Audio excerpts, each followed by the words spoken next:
但如果我只改变了意识，可是我不知道怎么去处理那个能量，那就等于那个伤口被挖出来，然后在那边血淋淋。这个人那些很深层的创伤就这样子浮到很上面，其实我觉得这是很多疗愈师也是不够专业的地方。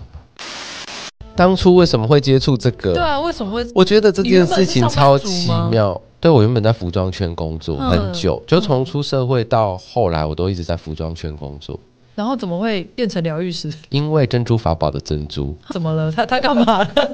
做服装行业很久，然后突然那几年，其实我后来渐渐的开始觉得对这个东西没兴趣了，然后我不喜欢那种我今天早上起床想到我要去做这件事，我会觉得很痛苦，想要去上班就很想死的这种。一直以来我工作都是睡前跟醒来我都会很兴奋，就是我今天要来做这个东西，它就是我最想做的东西，我也不在乎它的钱或者是什么，它就是我想做的东西。如果那个工作没办法给我这种感觉，我就不做。服装圈到那个阶段已经没办法给我这种感觉，然后我就是很敢放下的人，我就决定我就是不要了，但我也不知道我接下来要干嘛，想说就休息。然后好像才1个月吧，珍珠突然有一天就问我说，他要去上跟朋友要去上一个什么课，然后突然有2个人临时不能来，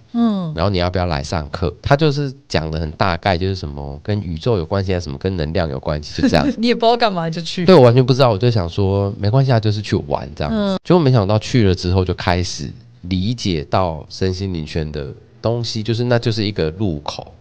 在那之前你完全对身心灵没有接触？我觉得台湾人都不能说是没接触。你说一些宗教啊，对啊对啊，占卜啊什么的，对，可是我自己是没有任何更多的概念，或者是说我想要知道宇宙、知道能量，还是什么神在讲什么，或什么身跟心跟灵，这些我都是完全没概念也没兴趣。然后在上了那一堂课之后，就开了你这个门。对，我就开始产生兴趣，就发现能量在讲的东西跟我原本认识世界的方式怎么完全不一样，就是很像你换了一个视角去看这个世界。我就从那一个点开始一直往下探索，就是我都没有非常有目的性，就是说我一定要学某个东西来疗愈我自己，或者是疗愈我周围的人，或者是说我要靠这个东西赚钱，就其实我都没有这种概念，我都是刚好学了某个东西，然后我觉得很好玩，所以我会把它练到那个技术好像很纯熟，它就不小心变成可以营业。我的状况是每一个阶段都是，像紫薇也是，变成可以营业，就会有人开始来找你，然后到最后就会开始出现有人要付钱给你做这个项目。像我一开始学紫薇，我也是觉得很好玩而已，那时候完全没有想到说我要收费做紫薇。所以这样子的顺利，应该就是可以说是因为你走在你正确的道路上，对不对？我觉得某个程度上来说是就是你走在一个能让你发挥的地方，但它绝对不会是没有困难的。所以你遇到的困难是什么？比如说，因为像我现在完全只靠疗愈作为收入的话，它会有时候这个月收入很好，那个下个月收入不好。然后第二种状况就是，好像蛮多疗愈师遇到，我比较没遇到，就是你会遇到那种个案的状况比较影响到你的生活，像是自己本身就很有状况的个案，或者是说那个个案的创伤或什么跟你之间的频率共振，让你大受影响之类的。就可能让你做完之后，你心情也被影响到了，或者是说他可能在里面一直出不来，然后一直每天都在问你说，我现在这个一直纠缠你之类的。可是我是没有遇过，就是你开始自我觉察之后，你会有非常多心里面非常细微的东西需要去解开，然后一直在观察自己、修正自己。那个东西我觉得是人生里面蛮有挑战的部分。这就是一个修行啊。其实我是一直把它当作是一个修行，我是蛮轻松的在做这个工作，然后我的朋友们应该也都觉得我是一个很 chill 的人，然后没有在乎什么事。但是其实对于修行这件事，我是看得非常认真。我其实是无时无刻我都用非常严肃的、超级认真的态度在做自我觉察这件事情，跟修行要去自我觉察，然后自我觉察之后，你要如何去看待、分析或平衡这个状况。那你觉得你很认真在面对修行这件事，对你带来的帮助是什么？我印象比较深刻是，有好多人都会跟我讲说啊，好怀念学生的时候，还是好怀念小时候什么的。但我觉得自从走上修行跟自我觉察之后，我从来没有这么觉得。我也没有觉得，我永远都觉得现在这一刻比之前曾经经历过的任何一刻更好。我也这么觉得。我无时无刻都这么觉得，因为没有那些，你就不会有现在的你啊。这个修行也是一种，就是很像老子说的道嘛，某一种平衡。如果他现在会觉得哪一个时候比较好，其实是某一种失衡，就是他对于现在的状态就是不满意啊。我会觉得我现在不管遇到什么样的状况，都不会觉得不满意。对，我觉得我自己也是接触身心灵之后开始，我不太会去抱怨说啊为什么怎么样怎么样，为什么这件事情会发生在我身上，为什么现在那么糟，以前那么好或什么的。每一件事情它来都是有它的目的的，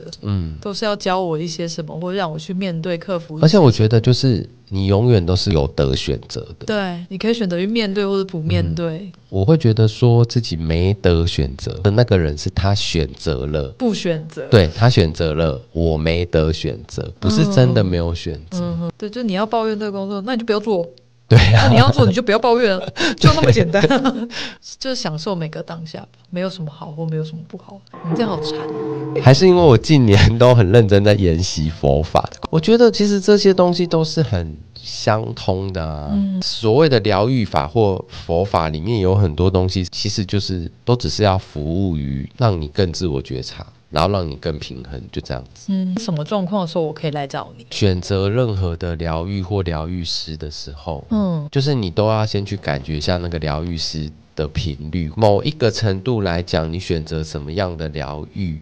技术，并不是那么重要。就是如果一个人他的心念或品质，他的疗愈品质非常正确，他不管使用什么样的工具，他可能用塔罗牌，他可能用灵气，他可能用西塔，他做出来的那个频率跟能量一定是对的。你是说即使他在技术面上没有那么的强，只要他的能量跟心念是正确的，都可以帮助到你，是这意思吗？我觉得是这样子。他会变成一个疗愈师，他技术应该都有到一个水准以上的门槛，塔罗至少会算，至少不会是完全不知道塔罗在算什么。但是他会有一个重点是，如果这个人的心念，就是他的起心动念或他出来服务的目的不对，或者是说很偏差的话，就算他的技术面再怎么强，他其实出来的疗愈品质绝对不会是适合你的，不会是正确的嘛。他可能就是要骗你的钱，可能有的疗愈师他就是想要赚钱，他不是真的想要帮助人。所以我觉得你要去做任何疗愈的时候，不要去追求那个名气，对不对？对，大家说这个超准超红的，现在大家都去找他，要排3个月什么的那种。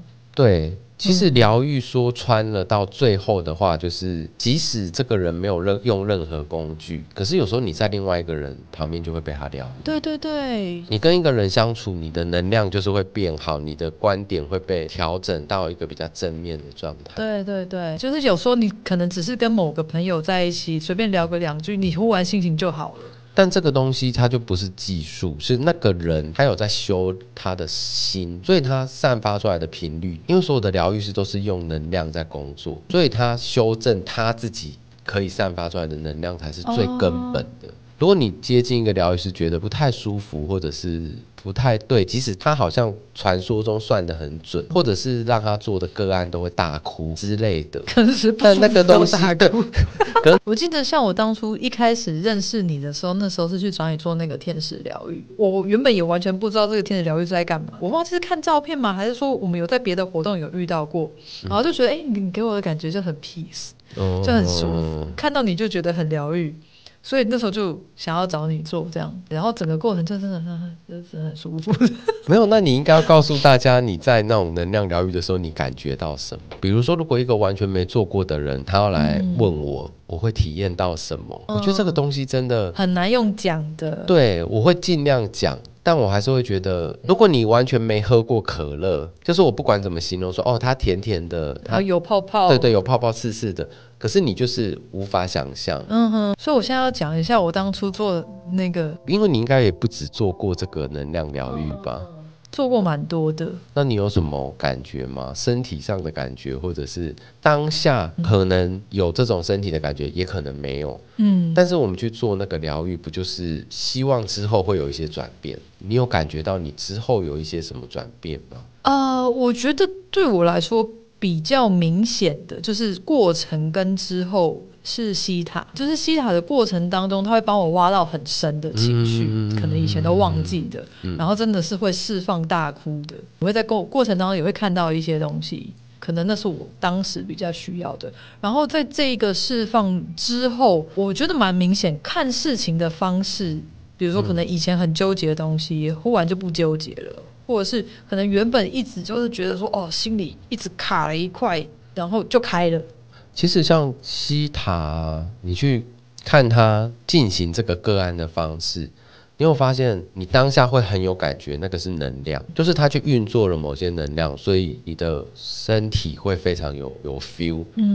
情绪或身体会非常有 feel。但第二个是他其实会去挖掘，所以其实他也是在改变你的意识，他也是在调整，让你意识到某些东西对你就是有影响的。对。然后当你意识到的时候，他在用能量的方式来处理这个东西。这个疗法很好的地方就在于说，它也改变了意识，也改变了能量。如果你只改变能量，然后意识没改变，就会像我说的，我之后又去做一样的事，然后头破血流。但如果我只改变了意识，可是我不知道怎么去处理那个能量，那就等于那个伤口被挖出来，然后在那边血淋淋的。这个人那些很深层的创伤就这样子浮到很上面。其实我觉得这是很多疗愈师也是不够专业的地方，就是他只是把伤口挑出来，但是他没有去处理它。可是他整个服务整个疗程不就是应该挑出来之后去疗愈它吗？所以我觉得西塔在这方面以这个工具来讲，我觉得非常好啊，因为他既把意识提出来，他又用能量的方式去处理了这个频率跟能量。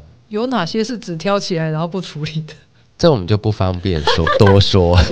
你要害我啊？我应该这样子说好了。那你遇到的这个西塔疗愈师是把这个工具用得很好的，可是同样这个工具有没有另外一个疗愈师有可能用不好的吗？对啊。以我的经验来说，我觉得那个把伤口挖开来没有去处理的，那就是因为我曾经做过，对，他就是一直问你，我懂，一直去挖，然后你都已经就是回想起来，然后已经很难过。他并没有帮你处理。我们现在讲这个就是有可能会被那个被击疯狂攻击。我也觉得跟疗愈师一样，就是它就是一个工具啊，就跟某些疗愈师一样，他们没有做得很好。我觉得这个可以很被公平的吧，但你很有可能你就是遇到对这个工具不够熟悉的人，或者他不知道说他现在把你挖开了，他应该要去伤口。对啊，所以我觉得就是如果你在挑任何疗愈师或什么疗愈法，其实我觉得主要都是那个施行的人比较重要，而不是我觉得灵气比较有效，然后西塔没效。我觉得完全不是这样。一个是看人，就是看疗愈师；另外一个是看你自己，就是可能有的东西对你就是无感，有的东西对你就是特别有感。我觉得那个疗愈师如果他跟你很对频，然后他本身的频率跟品质就很棒的话，他不管用什么工具，其实一定都是 OK 的。所以大家就是自己去感觉一下，或是问一下有做过的朋友啊。所以你某个朋友做了，你觉得很棒，然后你也观察到他后续真的有一些转变，那你去之后非常倒霉，就是你们不对频，所以你没有获得什么很大的帮助，但你也不会受到什么伤害啊，就只是没事而已嘛，就是浪费钱。对啊，就只是浪费钱，算很 OK 啊。但是如果你去找了一个很不对的人，对你造成某种伤害，不是钱也弥补不回来。谢谢小智，谢谢。